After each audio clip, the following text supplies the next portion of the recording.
साहब घूस में हिस्सेदारी बंटवा दीजिए। हम ही घूस वसूलते हैं, हमें ही सबसे कम हिस्सा मिलता है।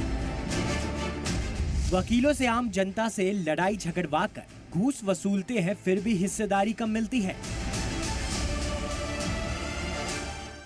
जौनपुर शाहगंज तहसील वाके नायब तहसीलदार का मुद्दे का अचानक उस वक्त सुर्खियों में आ गया जब इंटरनेट पर एक खत वायरल होने लगा।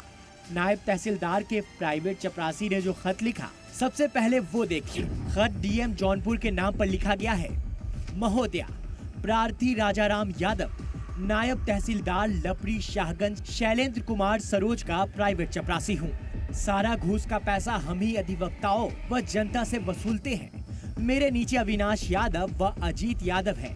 हम लोग लगातार झगड़ा कर, मारपीट कर घूस का पैसा वसूलते हैं। अतः श्रीमान जी, सभी प्राइवेट चपरासी को 1000 रुपए प्रतिदिन मिला है। मुझे 500 ही तहसीलदार देते हैं। मेरा पैसा बढ़ाया जाए। प्रार्थी राजाराम यादव, प्राइवेट चपरासी। खत वायरल हुआ तो जिला इंतजामिया में हड़कंप मच गया है। आनन फानन में जांच की गई। हालांकि जब जांच की गई तो ये खत फर्जी निकला,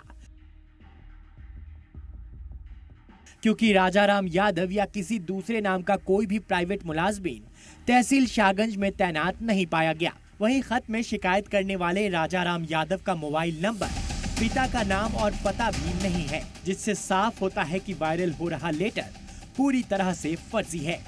ब्यूरो रिपोर्ट, सलाम टीवी।